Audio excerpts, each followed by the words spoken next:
There's someone you can't stop thinking about. Maybe they ghosted you. Maybe they're already gone. Or maybe you're still in their orbit, but never truly with them. You feel addicted, not just to their presence, but to something deeper, almost ancient. It doesn't make sense, not rationally. You tell yourself, I barely even knew them, or it shouldn't hurt this much, but the ache in your chest tells another story. This isn't just about them. Not really. It's about something they awakened. Inside you, a longing, a hunger, a desperate need to finally feel seen, held, chosen, and no matter how much time passes, no matter how much you try to move on, some part of you is still chasing them, still hoping they'll look back. But what if you're not chasing a person at all? What if you're chasing a part of yourself that's been missing for a long, long time? Carl Jung once said, "Until you make the unconscious conscious, it will direct your life, and you will call it fate." This is not just a love story. This is an initiation into the hidden layers of your psyche, into the wounds you buried so well they now wear the face of someone else. We think we fall in love with people, but often we fall into longing with the parts of ourselves we've been taught to abandon. We assign another human being the role of savior, not because they earned it, but because our soul is trying to remember what it means to be whole. The pain you feel, it's real, but it's also sacred, because beneath the surface of that obsession lies a deeper truth. You are not just grieving them. You're grieving the parts of you that never got to exist fully. This isn't about romance. This is about reclamation. When the psyche feels incomplete, it searches. Not in a straight line, but through dreams, cravings, and heartbreaks. It clings to symbols, to moments, to people who stir ancient feelings of being wanted, recognized, enough. And that's the trap, because the person becomes a mirror. Not of who you are, but of who you've always wanted to be in someone else's eyes. You confuse their attention with safety, their rejection with your worth. And when they leave, or worse, stay without truly seeing you, it's not just loss, it's devastation. But if you slow down, breathe, and listen closely to that devastation, you might hear something softer beneath it. A voice. Not theirs, yours, the one you forgot, the one asking, "Can we come home now?" This video isn't here to give you false hope that they'll come back. It's here to tell you that you can. You can return to the center of yourself, not by chasing, but by integrating. We're going to walk through the real reason you're obsessed, the hidden architecture of your longing, the unmet needs disguised as romance, and the sacred process of taking back your projections and turning them into power. Because in the end, the one you were truly waiting for was never them.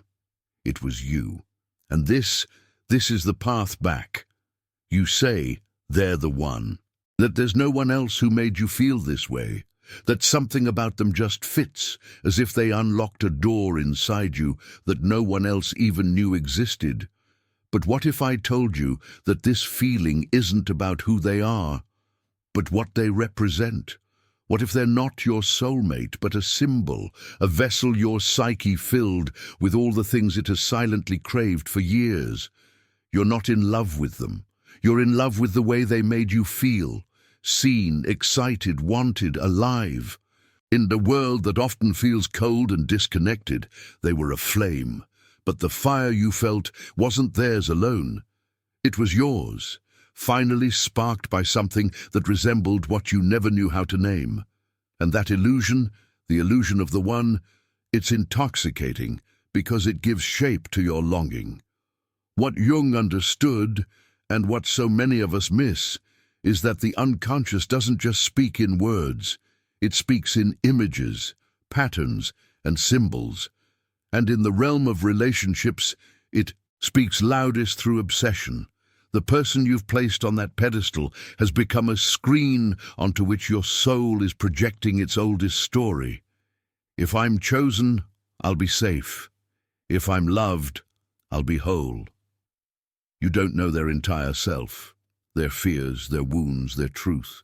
You know the fantasy you wrapped around them, the fantasy of being enough, of finally mattering, and that fantasy isn't foolish, it's sacred.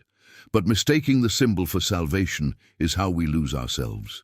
We confuse intensity with destiny, longing with love, and in that confusion, we chase someone who was never meant to carry that weight.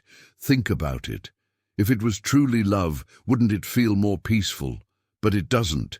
It burns, it aches, it swells and crashes like waves inside your chest. Because what you're feeling isn't presence, it's absence. It's the sharp echo of a need unmet, dressed in the skin of someone who triggered it. And it's not your fault. You were wired for connection. You were born needing reflection, tenderness, attunement. If those were missing or inconsistent, your nervous system learned to search endlessly for the thing it lost. And when someone shows up who mirrors even a glimpse of that original need, your psyche sounds the alarm. There, that's it, but it's never them. It's the meaning you've wrapped around them, the emotional mythology your inner child created to explain why it hurts to be alone. The illusion of the one is seductive because it promises a shortcut to healing. You believe if they choose you, everything inside will settle. The storm will quiet, the ache will stop. But it won't, because no one outside of you can fill the space that was carved out in childhood. That's not their role, and it's not their fault. It's yours to tend now. The person you're chasing is not your missing piece. They're a mirror, showing you what you still don't believe you deserve. Real love doesn't come from fantasy. It comes from clarity, from seeing yourself fully, tending to what still aches, and choosing partners from a place of wholeness, not hunger. You're not broken for wanting someone to save you, but you become powerful when you realize you were always the one you were waiting for. Obsession doesn't begin in romance. It begins in silence. In the quiet places where your needs went unheard, unspoken, unmet. As a child, you didn't have the language to say, "I feel invisible," or "I need to be held." So your psyche did what it had to do. It protected you. It tucked those needs into the shadows, wrapped them in armor, and sent you into the world appearing strong, fine, functional. But needs don't disappear. They go underground. They become symbols, cravings, magnetic pulls towards certain people, certain energies, the ones that stir those hidden longings awake. And when someone arrives who mirrors that buried desire, maybe through their affection, maybe through their distance, your nervous system floods with recognition. This feels familiar, it says, not necessarily safe, but known.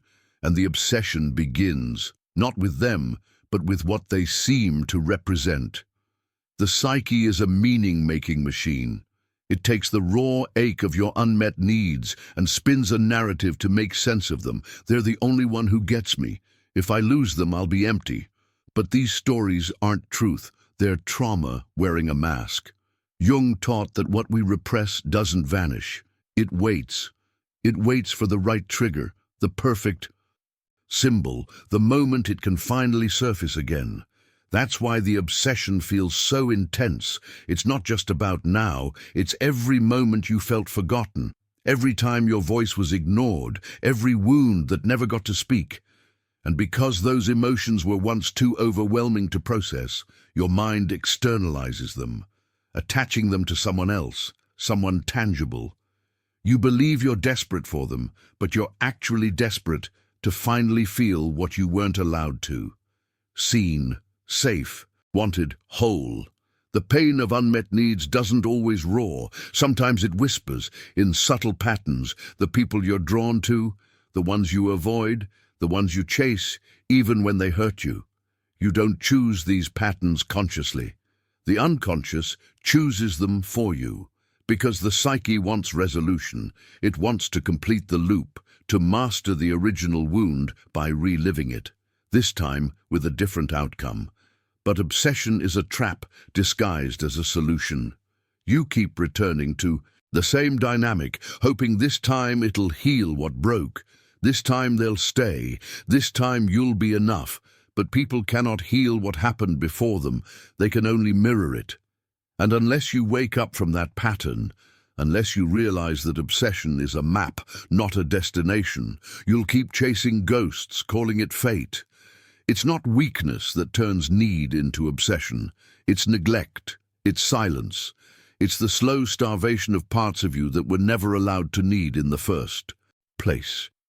And when those parts are triggered, they don't whisper, they scream, they beg, they cling, and the obsession becomes all-consuming. You can't eat, can't sleep, can't think about anything else.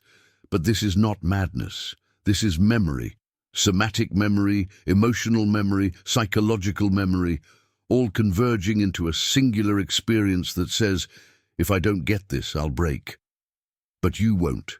In fact, this is the moment you begin to heal. When you stop demonizing your need and start listening to it.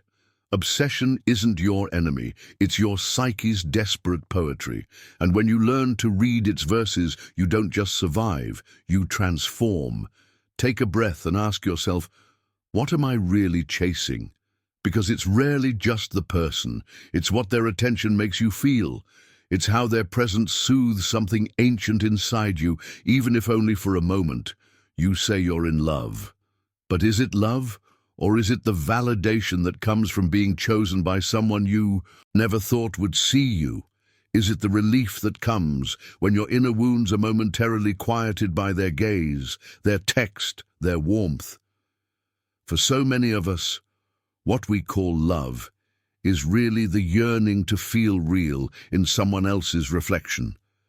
It's the hope that this time someone will finally stay. That this time you won't be too much or not enough. That this time you'll be safe. Not just physically but emotionally, psychologically. Because what the heart often seeks is a sanctuary. It never had. Validation is powerful because for many it was a currency they were starved of. When you grow up learning that love is conditional, based on performance, obedience, perfection, you internalize the belief that worth must be earned. So when someone enters your life and offers even a hint of admiration, your whole body lights up. Not because they're extraordinary, but because they've awakened a hunger you forgot you had. That hunger isn't shameful, it's human. But when it goes unexamined, it drives us toward relationships where we give too much, stay too long, or break ourselves trying to hold someone close. Jung understood that this kind of longing isn't weakness. It's the soul's attempt to return to itself. The problem isn't the need for validation. It's believing someone else has to provide it in order for you to exist. Then there's safety. Not just the kind that protects your body, but the kind that calms your nervous system. The kind that says, you can be messy and still loved. For many, this kind of safety was never modeled. Home was unpredictable. Love was inconsistent. So your psyche created a blueprint. Find someone who makes you feel anchored, even if that anchor is temporary or imaginary. You cling, not because you're needy, but because you're scared, because inside there's a version of you that still doesn't know what it means to be held without condition. So when you find someone who gives you a glimpse of that, even just a taste, you attach, you chase. But no person can offer permanent safety if your internal world still feels like a battlefield.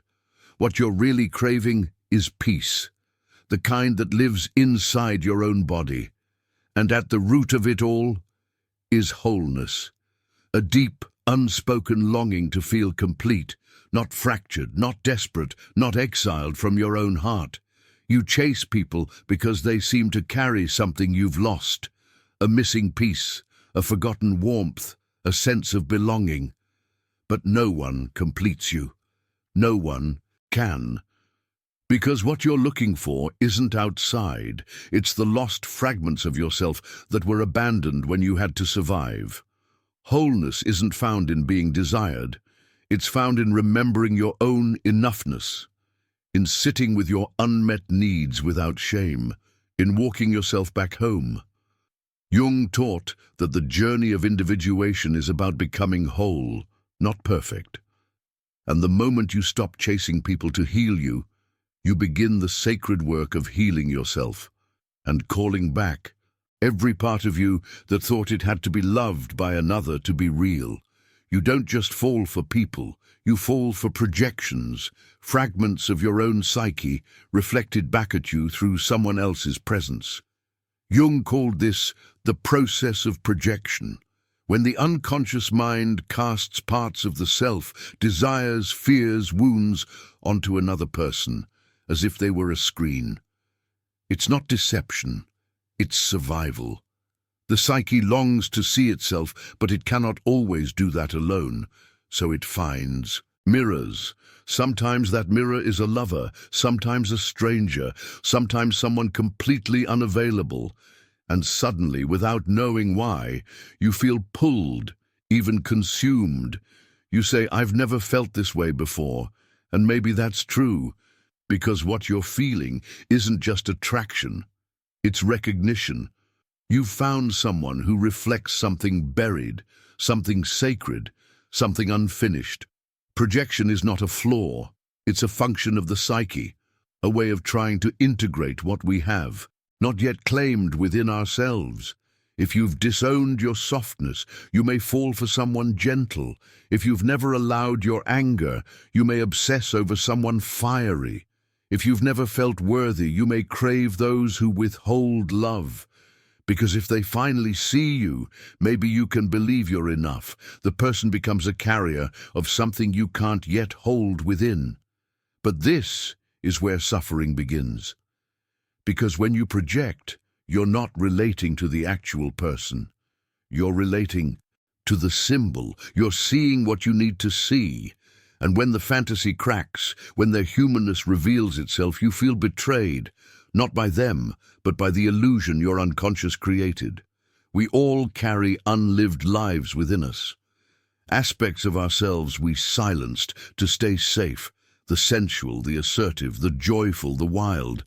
And when someone enters our orbit who seems to embody that missing energy, we don't just feel drawn, we feel magnetized. We say, "They complete me," when in truth, they're embodying something we've lost access to. This is the mirror. This is the sacred work, not to chase the person, but to ask, what part of me do they reflect?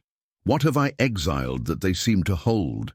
Because the moment you reclaim that part within yourself, the spell begins to break, the obsession softens, the charge lessens, and you start to see them, not as a savior, but as a messenger, not as the one, but as a mirror pointing you back to what you abandoned to survive.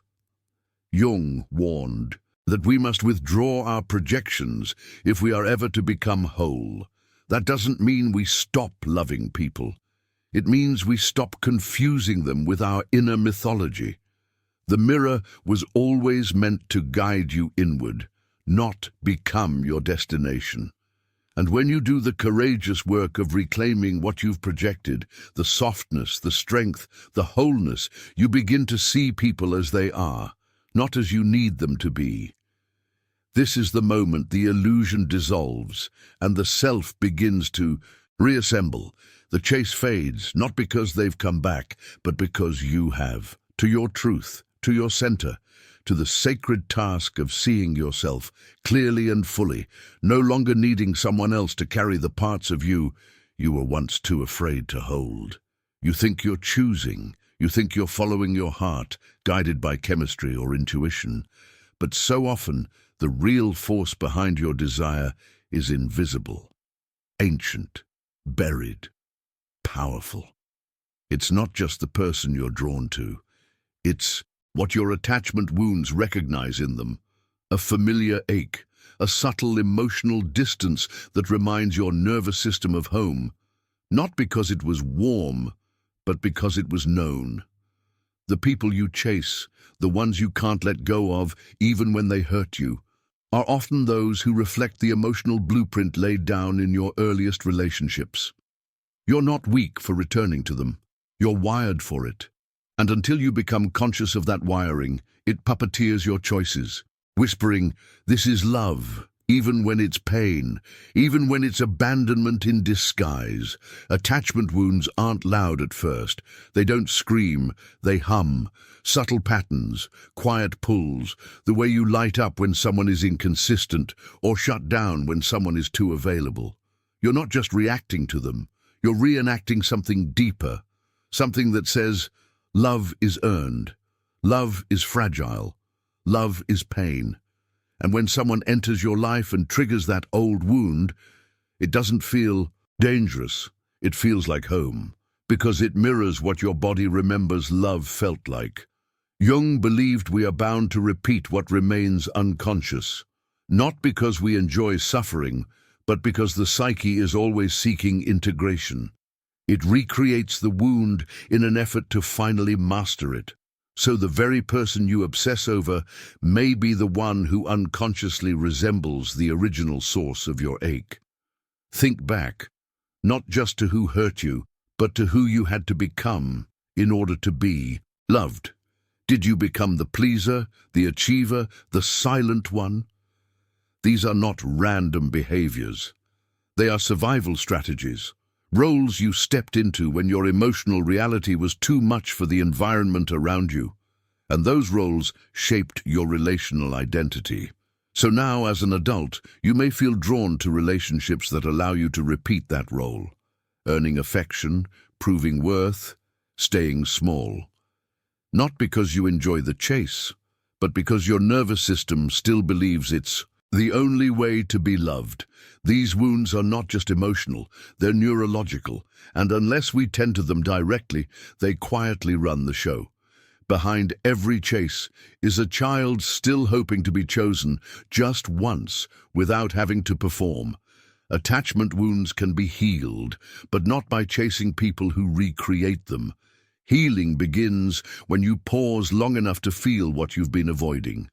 The grief of never having felt safe, the ache of never being fully met, the rage of being unseen. This isn't weakness, it's sacred reckoning. When you stop externalizing your pain and begin tending to it internally, you take the strings back from the puppeteer. You begin to choose partners not based on intensity, but resonance, not based on fear, but truth. Jung said that healing is not about becoming better, but becoming more whole. And that wholeness begins when you realize your worth was never supposed to be proven. It was supposed to be remembered. You were never broken, just conditioned to chase what hurt you. And now you're waking up. There's a feeling that masquerades as love, a pull so strong it feels like destiny. But it's not love. It's emotional hunger. And hunger doesn't choose wisely. Hunger doesn't care about compatibility, safety, or truth. Hunger only knows lack. It only knows what it's missing. So when someone shows up and offers even a drop of what you've been starving for, affection, attention, validation, your whole system lights up. Not because they're right for you, but because your nervous system reads it as nourishment. The ache dulls, the loneliness quiets, and you say, this must be love. But is it? Or is it the intensity of finally being fed after years of emotional deprivation? The tragedy is that we often confuse what's familiar with what's healthy, and we call the chaos passion when it's really just the echo of old wounds finally being touched. Hunger distorts perception. When you're starving, any scrap looks like a feast. That's why you idealize people who give you breadcrumbs, why you stay in dynamics that feel like emotional whiplash, why you mistake pain for depth, distance for mystery, chaos for chemistry, because somewhere along the way, love became associated with effort, with survival, with chasing. And now, when love feels easy, your system panics. It says, this isn't real, this can't be it. Because love that doesn't require sacrifice feels foreign, even boring. But that's not love's fault. That's the trauma talking. Jung believed the unconscious repeats what it hasn't resolved. So you don't just fall for people, you fall into patterns, into emotional hunger disguised as romantic fate. And until you name the hunger, you'll keep mistaking starvation for intimacy. There's a reason you can't stop thinking about them, why their silence feels unbearable, why their presence feels like oxygen. It's not love, it's dependency. A kind your body learned long ago, when love came inconsistently, when safety was never guaranteed. And now your brain has linked love with longing, as if the two were inseparable. You don't just want them, you need them. And that need, unchecked, becomes obsession. But love isn't supposed to feel like survival. It's not meant to drain you, to destabilize you, to make you question your worth every time they pull away. True love nourishes, it grounds, it offers safety, not adrenaline. But if you've only known hunger, safety feels suspicious. Calm feels empty. You crave what excites you, even if it hurts, because you haven't yet learned to trust the kind of love that doesn't burn, but holds. Healing begins when you stop calling the ache romantic. When you stop writing poetry about pain and start asking, why do I keep chasing what doesn't feed me? This isn't about blame, it's about awareness. Emotional hunger is not your fault. It's a wound, a response to years of unmet emotional needs, and you're not broken for craving connection. You're human. But love, built on hunger, will always collapse under its own weight. Jung taught that real transformation begins with seeing. And once you see your hunger for what it is, not a flaw, but a compass pointing to your unmet needs, you can start feeding yourself differently. You can start choosing love that heals instead of love that burns, because you deserve more than intensity. You deserve peace. Not the peace of absence, but the peace of finally being full. Behind every chase, beneath every obsession, there's a child waiting, not for passion, not for thrill, but for something much older, much quieter, to be seen, to be held in the gaze of someone who doesn't flinch, to be chosen without having to earn it. This is the child who sat quietly while others shouted louder, who learned that love came with conditions, who dimmed their joy, their need, their mess, to fit into a world that rewarded silence over truth. And now that child still lives inside you, not frozen in time, but frozen in longing. Every time you attach to someone emotionally unavailable, that child is whispering, "Pick me this time. Don't leave like the others did." And so you chase, not the person, but the fantasy of finally being chosen without having to shrink. The inner child is not just a metaphor, it's a psychological reality, the living memory of who you had to become to survive. And that child doesn't need romance. It needs reparenting. It needs your adult self to do what no one else could, to stop abandoning them every time someone pulls away. Because here's the hard truth. When you chase people who don't choose you, you're repeating the very pattern that wounded you in the first place. You're siding with the world that neglected you, instead of becoming the one who protects you now. Jung wrote that the shadow contains everything we've rejected, and for many, that includes the vulnerability of the inner child. But wholeness means going back, not to relive the pain, but to rescue the part of you that was left behind, to say, "I see you now, and I'm not leaving." Think about the moments when rejection feels unbearable, when silence feels like erasure, when a delayed text spirals into worthlessness. That isn't your adult self reacting, that's your inner child re-experiencing abandonment. Your adult may know it's not personal, but your body doesn't. Your body remembers what it was like to feel invisible, to be overlooked, to sit with a need no one noticed. So you seek people who make you feel wanted, even if it's only in crumbs, because any attention feels like a miracle to the parts of you that never had enough. This is why the chase feels so urgent. It's not about them. It's about survival. But you are no longer that helpless child. And the healing begins when you stop waiting for someone else to come back, and you decide to return to yourself instead.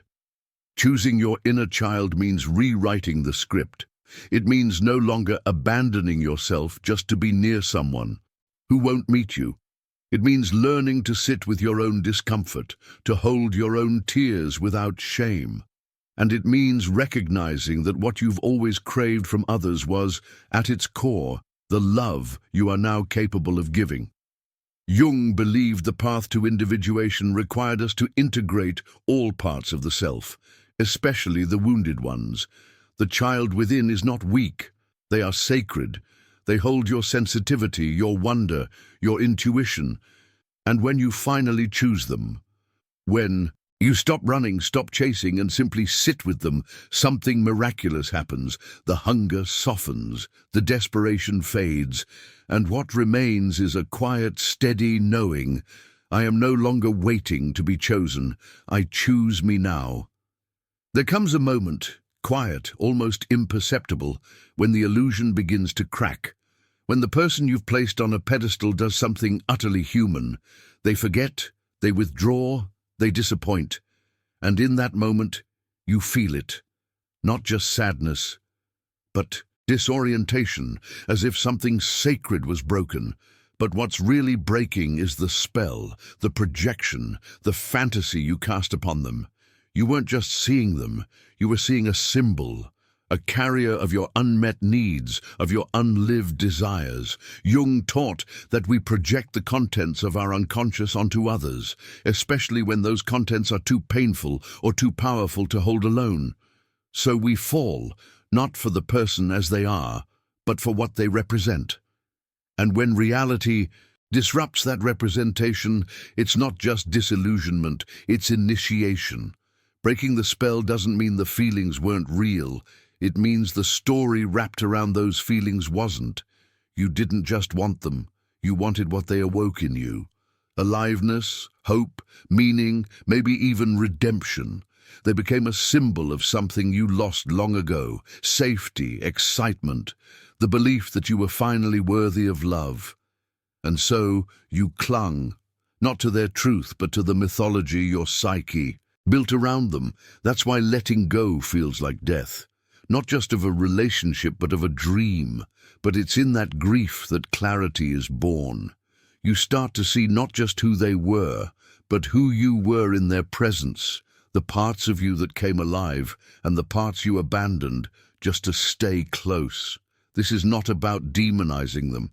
It's about reclaiming your own story. So much of suffering in love isn't about what actually happened. It's about what we believed it meant. We interpret silence as rejection, withdrawal as proof we're unlovable, emotional distance as confirmation of our deepest fears. But these interpretations aren't objective truths. They're projections filtered through old wounds. Jung warned that until we make the unconscious conscious, it will direct our life and we will call it fate. And the spell, the infatuation, the obsession, they are all part of that unconscious dance. Breaking the spell requires courage. It means looking at the person not as savior or villain, but as human. It means letting go of the storyline that kept you bound, even if it brought you comfort. Because only when you stop clinging to the symbol can you finally start meeting the self it was pointing you back toward. This is the alchemy of heartbreak. The moment the symbol collapses is also the moment the self begins to emerge. The grief you feel is not just about them. It's about everything they represented. But in that loss, you find something rare. Freedom. The freedom to stop projecting and start integrating. The freedom to choose people for who they are, not for what you secretly hope they'll fix inside you. This is the quiet revolution of becoming conscious. Jung called it individuation, the slow unfolding of the true self from beneath layers of illusion. And the breaking of the spell is not a failure, it's a rite of passage. You're not losing love. You're losing the need to find yourself in someone else. And what remains is sacred. What remains is you, unmasked, unbound, and finally awake. The lie we're sold is that wholeness is something we find in another person, in a relationship, in the rush of being desired. But Jung knew better. He wrote that wholeness is not achieved by adding, but by integrating. It's not out there. It's in here, beneath the noise, beneath the hunger. The chase gives us the illusion of progress. We feel alive when we're wanting, moving towards something, believing that just one more step, one more person, one more yes will finally complete us. But the truth is harder and far more liberating. There's no one coming to rescue you from your fragmentation. Wholeness isn't something that happens when you're finally loved. It's what happens when you stop abandoning the parts of yourself you've exiled to be lovable. Integration means meeting your shadow, the parts of you you've rejected, denied, or disowned. The anger you weren't allowed to feel, the grief you buried, the neediness you were shamed for. All the things you tried to erase because someone once told you they made you unworthy of love. But these are not flaws. They are fragments, and your healing depends on your willingness to bring them home. The people you've chased were never meant to complete you. They were mirrors, showing you what you still believe you're missing. Not because you lack, but because you've forgotten. Forgotten how to hold yourself without conditions. Forgotten that wholeness isn't a prize you earn. It's a truth. You remember, the self you seek has always been here, waiting not to be fixed but reclaimed. You don't integrate through perfection. You integrate through presence, through choosing to stay with your discomfort, with your longing, with your mess. The same way you wish someone would stay with you. When you stop running from your pain and start sitting with it, something ancient inside you begins to soften. You realize that every moment of grasping outward was a plea to return inward. That every person you believed would finally make you whole was really just a reminder of the home you abandoned within. Jung said, "One does not become enlightened by imagining figures of light, but by making the darkness conscious." Your darkness is not a flaw, it's a map. And wholeness comes when you stop ripping out pages of that map and begin walking the path of your full, unedited self. This is the shift, from pursuit to presence, from searching for wholeness in another to embodying it. Within, it's not a glamorous journey. It doesn't come with fireworks or grand declarations. It often looks like silence, solitude, slow mornings, and deep, uncomfortable truths. But it's here, in this space, that you begin to feel real. No longer chasing, no longer performing, just being. And in that being, the parts of you that were once desperate to be chosen begin to relax, because they've finally been seen by you. Integration isn't a destination, it's a daily return to self. It's the moment you say, "I will no longer outsource my worth. I will no longer believe the lie that love must come from the outside in." Because everything you thought they would give you, peace, belonging, enoughness, was yours all along. The chase has a seductive rhythm, a dance fueled by hope, desperation, and the illusion that the next person will finally fill the void inside. But what if the chase is not about finding someone new, but about finding yourself? What if the very energy spent longing, pursuing and fearing loss could be turned inward? Jung's psychology teaches that true healing is a turning back, a reclaiming of the self that was lost in projection and longing. Instead of chasing shadows outside, you start to chase the light within. You begin the work of reclaiming parts of yourself you abandoned in the name of love. Your power, your voice, your worth. This is the radical transformation, from seeker to knower, from prey to sovereign. Self-reclamation is messy and tender. It asks you to sit with your discomfort without running, to meet your fears with curiosity instead of judgment, to face the loneliness that once terrified you and discover it's not emptiness but space, space for you to grow, to create, to finally listen to your own needs without guilt. The parts of you that once screamed for attention through obsession or attachment now find new ways to be heard. Through art, through boundaries, through self-care. Jung believed the path of individuation is paved with these small acts of courage. Each time you refuse to chase and instead turn toward yourself, you reclaim a piece of your soul that was lost in the endless search for external validation. The power in transformation lies not in denial, but in integration.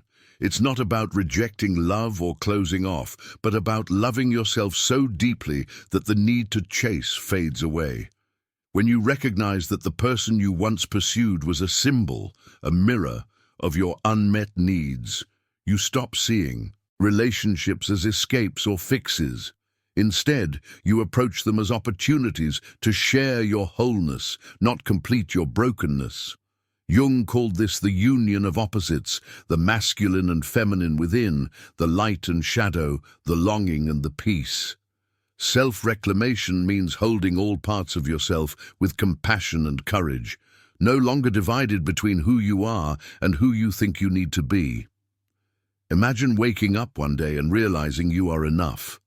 Not because someone told you, but because you feel it deep in your bones, that the chase no longer controls your heartbeat, your choices, your sense of worth. This isn't fantasy, it's a possibility. The path is hard because it requires facing the parts of yourself you've hidden or denied. But the reward is freedom, freedom from the endless cycle of longing, disappointment, and self-betrayal, freedom to show up fully, to yourself, to others, and to life. When you transform the chase into self-reclamation, you step into the fullness of your being. You become the home you were always searching for, and that, more than anything, is the deepest love there is. The person you've been chasing, the symbol of longing, desire, and unmet needs, was never truly out there. They were always within you, waiting to be recognized, embraced, and healed. Carl Jung taught us that our deepest wounds and greatest treasures lie in the shadows of our psyche. The chase, the obsession, the yearning, all reflections of a soul calling for wholeness. But wholeness is not a prize given by others. It is a gift you give yourself through courage, presence, and radical self-love. This journey is not about finding the one who completes you. It's about becoming whole in your own right. It's about reclaiming the parts of yourself that were abandoned, silenced, or hidden in the pursuit of external validation. When you stop running toward illusions and start turning inward, you discover a sacred truth. You are enough. You have always been enough. The love you sought outside is waiting inside, patient, steady, and profound. So let this be your awakening. A call to stop chasing shadows and start embracing your light, to choose yourself, your healing, and your truth. Because in the end, the deepest love story you will ever live is the one you have with yourself. And when you come home to that, everything changes. Not because the world finally loves you, but because you finally love yourself.